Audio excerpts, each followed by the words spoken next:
After work, I rushed to the third-floor women's restroom where I knew I would be alone, throwing my blazer onto the counter next to the sink, avoiding the mirror so I wouldn't have to look at the thick red blood vessels snaking across my eyes, and kicking my heels off my feet and onto the tiled floor. I practically threw myself into the stall, fell to my knees in front of the toilet bowl, hunched over, and stuck two of my fingers into my mouth and down my throat. I know what you're thinking, and if I saw myself from the outside, coughing up stomach acid from a painfully empty stomach, I would think the same thing. But as the stomach acid ended, and the first few drops of a thick black fluid came out, you might start to understand. This isn't the illness you think it is. It started when I was in middle school. A teenage girl, so they all thought I was moody. Going through a rough puberty, transforming from a sweet angel into an aggressive devil. That might explain some of it, how I was acting, but not all of it. Not the frightening parts of it. Once every few months, or sometimes twice in a single month, I would change. Irritable, irrational, angry. That could be explained by puberty. Screaming, violent, out of control. That could be explained by my dysfunctional home. But some things were harder to explain, harder to come up with an excuse for. Like why, during these times, the blood vessels in my eyes would pop out and throb, the sclera becoming more red than white. Or why, during these days, I would gorge myself on literally any food I could get my hands on, eating 4 or 5 times the amount I normally would.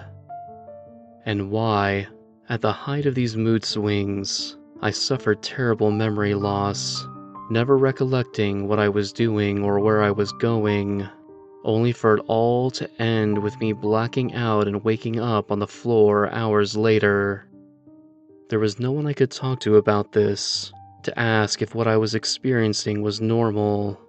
My parents were too wrapped up in their own personal war with one another. My teachers only ever looked at me like a problem that needed to be solved. And with how I acted during these periods of time, it didn't take long for my friends to abandon me, my relationships to fail spectacularly. All alone, and sick with something I had yet to understand.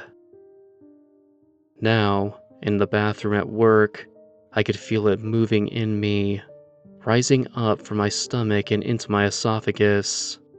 I choked, unable to breathe, as tears began to pour out from my red-rimmed eyes. It wasn't until near the end of high school that things began to change, that I started to stumble into a painful solution. When the illness would flare up, and my mood would swing terribly, I started to resist the urge to overeat. I'd become more self-conscious than ever, and didn't want to gain any weight. And somehow, it helped. By just eating normally, my eyes would only be pink instead of red. I'd go from memory loss to just a hazy memory. Best of all, I gained better control over my emotions, and finally started to make friends for the first time in years. One other side effect of fighting this almost irresistible gluttony were the blackouts that always came at the end of the sickness spell. The blackouts were shorter, with me waking up earlier. And that's when I first started to see the puddles of thick, black tar left over from when I had been vomiting while unconscious. In that stall at work, I felt my hands on the floor, my arms shaking and my vision going dark. I hated it. I hated it and feared it every time as I felt my throat constrict as the last of the oxygen in my brain ran out, losing consciousness. I didn't even feel my head fall to the floor. When I had made the connection in my late teens, an unexpected determination blossomed within me. Instead of watching how much I ate during my illness, I would starve myself. Nothing would go in other than water. My newfound friends never had a chance to take notice, and my parents were too absorbed in their new love affairs to pay attention. But for days at a time, sometimes even a week, I would fast, and my stomach would tighten harder than a tourniquet, and I would smile and laugh with my friends even as the pain made me want to double over onto the floor, made me want to weep and cry for help, made me feel like I would snap in half with the lightest touch. A hunger I could feel in every muscle, every bone, in my thumping heart and my buzzing teeth. But during those times, when I starved, I was always in control. I was no longer dominated by my illness, and I never seemed to lose any weight. The end of the illness, though, was always the worst. The price I had to pay for finally being the master of my own actions. It always ended with me throwing up a thick, black mass, so painful I could never help but black out. And now, in the restroom at work, I finally opened my eyes, gasping for breath in between coughs.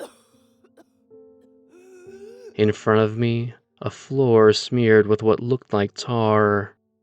Through the haze, as the oxygen finally began to reach my brain, I saw, in the middle of that tar, a mass. Flat to the floor, but veiny and pulsing, like the ground had started to pump blood and learn to breathe.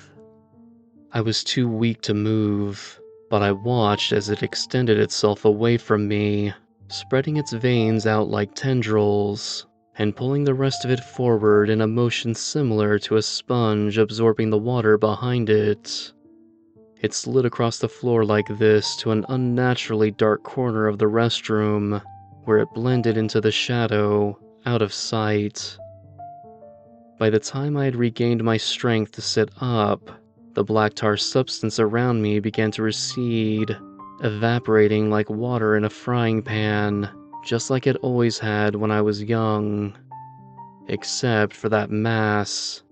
I knew I would not find it if I looked for it, but deep in my heart I knew it would not evaporate along with the rest of the tar. But where it went, I never wanted to know. I found my heels, slipping them on, and checking on my now clear eyes in the mirror as I grabbed my blazer. When it had happened when I was younger, it was excruciating. Enough for me to want to give up, give in. I don't understand what kept me going, but I endured. I starved out that illness. I took control of my life. And as I left the office that day, I'd eat whatever I wanted.